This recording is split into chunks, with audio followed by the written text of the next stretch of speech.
नवरात्रीच्या 9 दिवसात माता दुर्गेच्या 9 रूपांची पूजा केली जाते। त्यात नवमीला माता सिद्धदात्री यांची उपासना केली जाते। त्यांच्या नावावरूनच कळतं की ही माता सिद्धी देणारी आहे।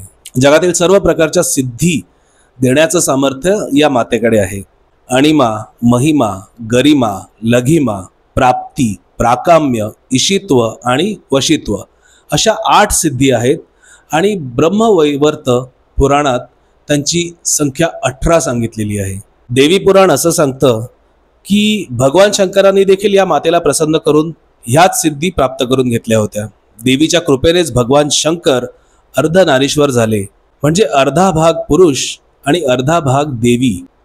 माता सिद्धिदात्री 4 भुजाधारी आहे। त्यांच्या हातात कमळफूल, शंख, गदा आणि चक्र असतं।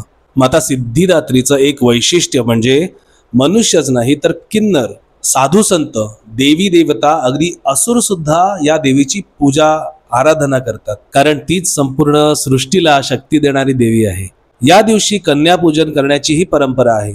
नवरात्रीच्या 9 दिवसांच्या अखेरच्या या पूजेनंतर म्हणजेच 9व्या दिवशी माता सिद्धिदात्रीच्या उपासनेनं आणि कन्या पूजनाने नवरात्रीचा समारोप होतो।